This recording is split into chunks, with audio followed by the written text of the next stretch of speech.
everyone. Welcome to Team Radio with Rides and Drives. I'm Harvey, and I'm here with Kaz. Hey, Kaz. Hi, Harvey. How are you? I am great because IndyCar is just 45 miles away from my house this weekend. Right around the corner. I make that, I should say, made that drive all the time when I was living in Wisconsin. And it is such a great city to bring this great event to.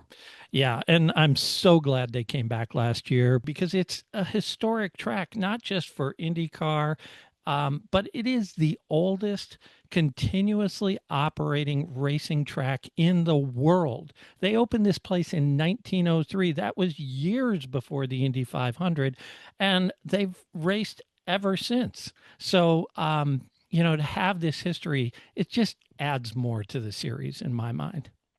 Yeah, it does. And, as a homer, you can't help but be a little bit proud, very excited that the two Wisconsin races are so historic. And frankly, that the tracks get spoken of so highly. This feels like a good a time as any to talk about what the drivers are going to be looking at in that mile and what they're looking forward to. So I think we had a great chance to get some insights on that when we spoke to Christian Lundgaard earlier this week. I was really impressed with some of the things he had to say. I know you took great notes on that. So why don't you take us through some of that? Yeah, sure. So for me, that whole conversation kind of centered around two main points. And the first one is what is he expecting from the race this season? And then there was a bit of a larger conversation about what does the season look like for him in the rearview mirror? His first season with McLaren, what does he view as success? Did he achieve it? Where were his expectations and where is he now in relation to them?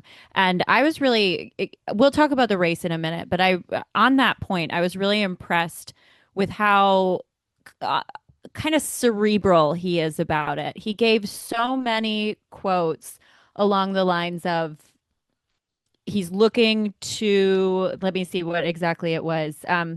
First thing he said was, everything in my heart is telling me that this is a successful season. That's a direct quote.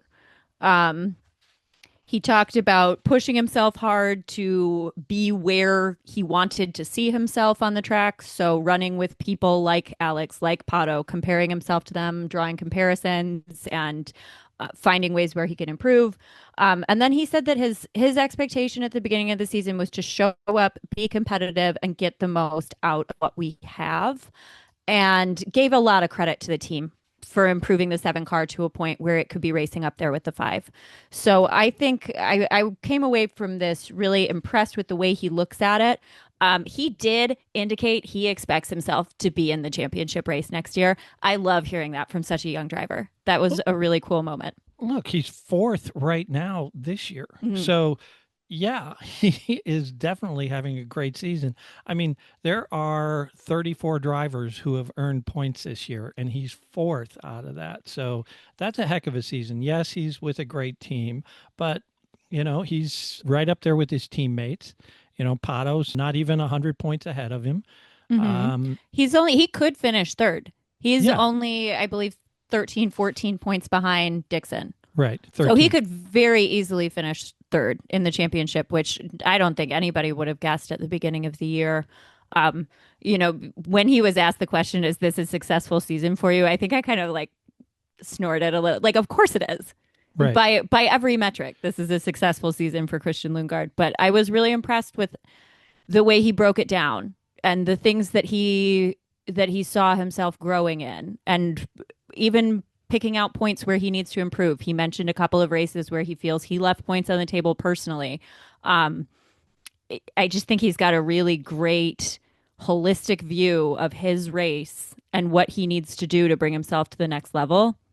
And now that he's at McLaren and now that that 7 car is where it is, he can just take off next year. Yeah, I agree with you. I think that we'll have a really good battle between him and Pato Mm-hmm. for I mean, they don't For really do lack of a this better number number one one driver. driver Yeah. on the team. So I think that'll be fun to watch, and it'll be really interesting to see if these guys really do step up to that next level and give Alex a run for his money for a few more wins this year. And I do want to say, speaking, he did briefly touch on Alex's success this season. And what Christian said was this is another one that I wrote down word for word because I just really liked what he said. I'm more than proud to be racing alongside Alex because it only raises the bar for the future. Yeah. Yeah, that summarizes it better than I could. Yeah, I mean, he didn't have a great great results at this track last year in either of the two races. So, I know he talked about that and what he expects different this year. What were some of the things that you heard? Well, he said two things in regards to this that stuck with me. And the first one is that he felt last year in the last two races specifically, he underperformed what the car was capable of, and his team underperformed what the car was capable of. He feels that they've learned this year and grown together as a team. Um, and specifically, what he said is he's looking to have a little bit more fun this year in the last two races. And I think that's always a good attitude to take into a race, especially when you've got a great season locked up already. You're going to finish fourth at Right. worst. Go into these races looking to have a good time. And then the other thing that he mentioned that kind of relates to this a little bit is he did say his consistency on ovals is what he sees as his biggest kind of missing piece as a driver to make a title run. So he's aware that this is a place where he needs to improve, but he's also just trying to build off of what he's grown and perform better than he has seen himself perform. I feel like this is the right attitude for him to be bringing in. So, I mean, I am a betting woman, so I would put some money on him improving at the very least from last year and Oh yeah. definitely being the kind of driver we've seen over the last few weeks. Yeah, obviously he's been a much more consistent driver this year. The team has performed better. He is working specifically in environments like this, which makes total sense because this is a guy, who grew up on European road courses, right? So ovals are going to be the place where he is going to need the most work. And, that's the interesting thing about this oval too, because I know he said something about how this felt like a I was European I track, was gonna right? say, Harvey, this track, he specifically said, well, it doesn't favor European drivers who don't have a lot of comfort on ovals, is kinder to them than other ovals are because the banking is virtually non-existent.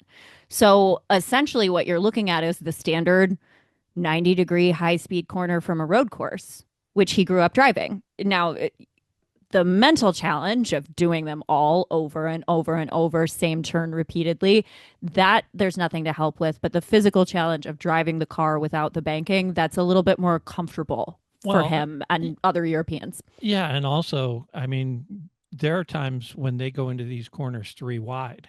That not only is the track not very heavily banked, it's very wide. And there are typically definitely two lines and sometimes three at this Ooh. track. So it's going to create some very exciting action. Well, that does explain why this is a great segue into the track itself. Christian mentioned multiple times on the car how much the drivers talked last year about the racing, how much they loved the racing. He said he had a bad result, and still, when he watches that race, he enjoyed watching it. Yeah, I mean, there was a lot of back and forth, a lot of position places. At one point, I think it was McLaughlin who came from like 24th up to lead the race Ah, before he fell back at the end of the race. So those types of things, I think, make for exciting racing. You can go down a lap here and make it back up. So, if you get the pit stops right and everything.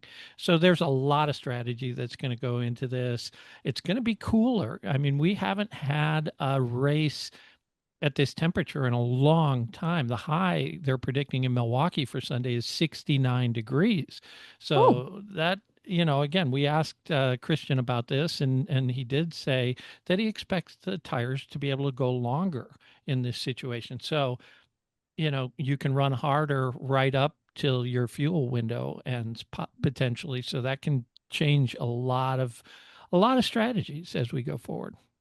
well, I'm looking forward to keeping track of the strategies again and seeing what kinds of different ideas we have from teams because with this extra variable in place, I think there are going to be some people who want to try out some wonky stuff, and I really look forward to seeing it. Yeah, I'll look forward to it. I'm going to be there on Saturday for qualifying, practice and qualifying, and I'm going to try and get a few interviews while I'm there, which will be great. But I really want to understand which tire they expect to be the primary one that they want to focus on, that they want to be on the last after the last pit stop. Hmm. I think that's all going to be really important and interesting to this to how people finish in this race. Definitely. So one other driver I wanted to talk about in this race, because there's still a chance that he could tie the record, right? Is Alex Palou. Well, first of all, I think Alex Palou always has something to drive for. I don't think you get to be Alex Palou if you're not trying to win every single race you are in. But you're right. There is still something on the line for him. And honestly, probably a little bit more motivational than the championship itself has been, at least the past few weeks, when he's just kind of been on cruise control. You're going to win the championship. So, um, he's shown he can win on an oval. Yeah. Oh yeah. No, So he won in Iowa, and he won the Indy 500. yeah, and Iowa is probably the most similar to the Milwaukee track. It's, similar surface. It's about the same length. It's about zero point 0.8 miles of Milwaukee, or a little more than 8/10 of a mile. The Milwaukee mile is a smidge longer than a mile. So, and the Iowa track has banking. This one doesn't. So those are a couple of differences. But again, he wins on road courses, he wins on big ovals, he wins on small ovals. He can win here. And he has the best team, right? The kind of race that we've been talking about with so much speed and overtakes and the potential for three wide coming around the corners. I think what we're going to be looking at on the top step of the podium is the driver who didn't make any mistakes and the team that didn't make any mistakes. And it's pretty for this season. Alex Palou and his team at Chip Ganassi have made, I don't know, off the top of my head, 4 or 5 of them. But Right. I think if anybody is likely to have a completely flawless race, it's Alex. Yeah, I agree with you. I mean, they've shown themselves. The only thing I can remember is Mid Ohio when he put a wheel off and ended up losing that race to Dixon. But otherwise he's been right there. The team's been solid. Their pit stops are always quick. And this track, the thing about the short ovals too is luck plays into this, because there will be a number of cautions, and if Hmm. you're coming down pit lane when someone spins out, boom, your whole race can disappear, depending on when that happens in the race.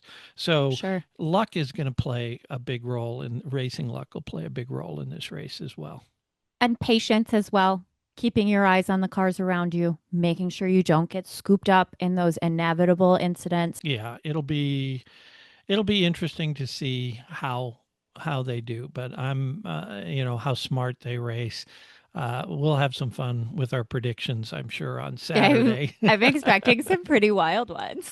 So that'll be good. Hey, the race we can talk about a little more. We could talk about some other drivers, but let's hold that till Saturday. I want to talk about Milwaukee specifically a little bit, as a place that's hosting the race. And for people who don't know Milwaukee, what can they expect when they come to a race at the mile? Milwaukee is one of my favorite towns in the country. I absolutely love every night I've spent out in Milwaukee. There's so much to do, so many great restaurants, bars, concerts, art shows. You can do whatever you want there. So, my advice for people visiting, first and foremost, know that there is a Milwaukee Brewer game happening at 1 p.m. on the same day.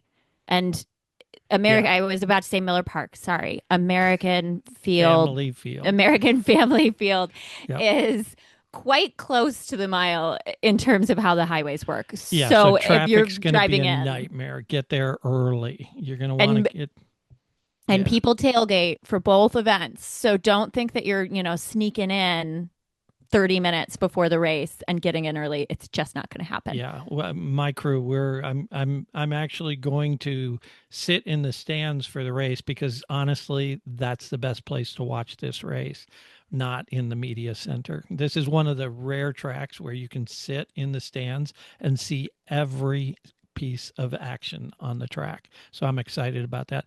But we're going to get there at 8 o'clock because we want to get there early. We want to be settled in. They do have a fan zone there, which is great, and they have food from the state fair there. So lots of fun stuff going on there. Do But they have the Milwaukee, deep fried butter? I don't know. I will report on the track food on Sunday's podcast after the race. It's not very good. I had some once. It didn't really do it for me. Deep fried butter doesn't sound like something I'd enjoy very much. Deep Not fried for me. cheese, on the other hand, I'm all over. Any God fearing man or woman should love deep fried cheese. So let's. The other things about Milwaukee, the track is west of downtown. So if you are, if you stay near the track, there's a bunch of, those typical corporate hotels, the courtyards, those types of things. So find something around there if you want to stay out there. But we love downtown Milwaukee as a place to go visit and to do things. So if you want to, there are a couple places downtown. One of my favorite hotels is a Pfister. It's kind of an old school.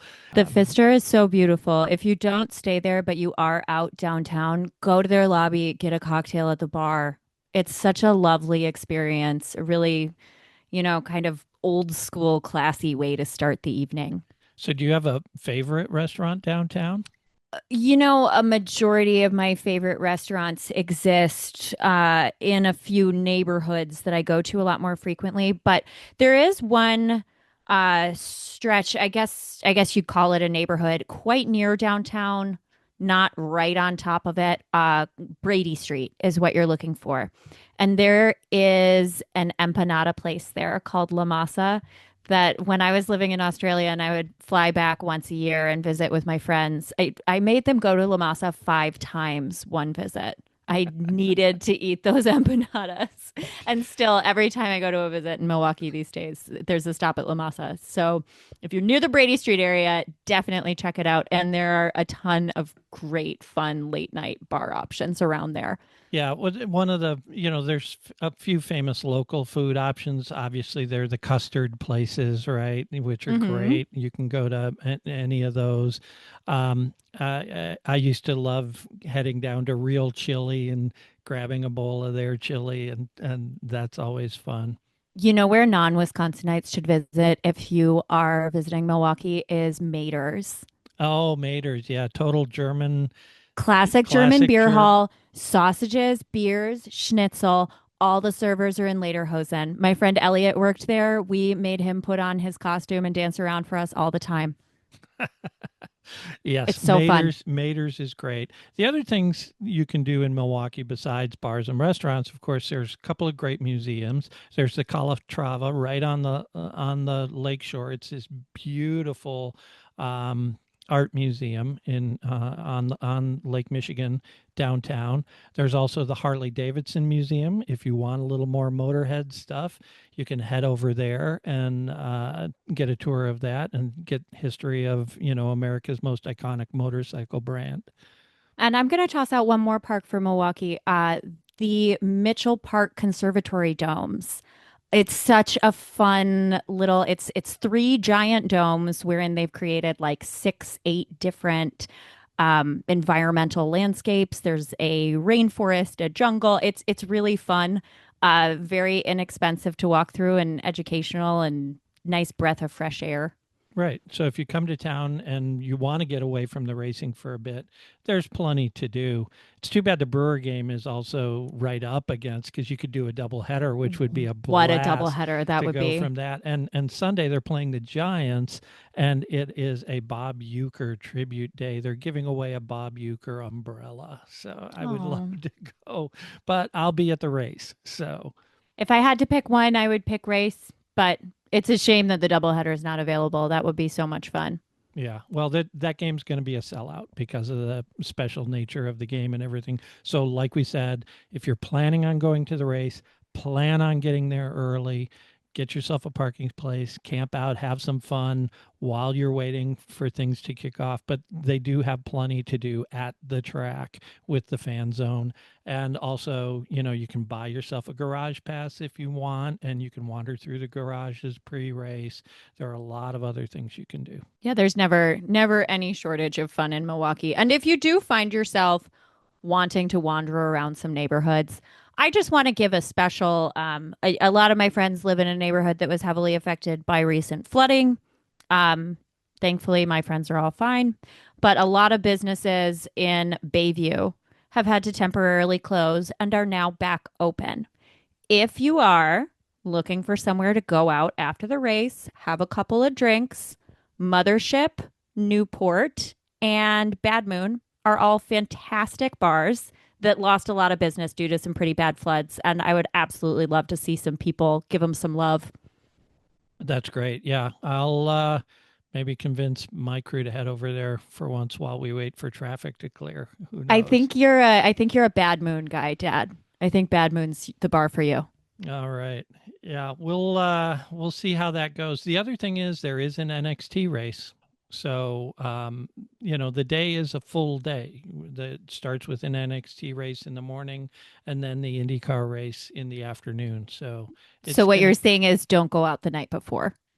well, I mean, there's gonna be a lot of noise. So if you go out the night before, don't do it up too hard because believe me, being super hungover at a race, not a lot of fun. Not super I'm fun. not At going least to the tell you temperature how is I know that. manageable.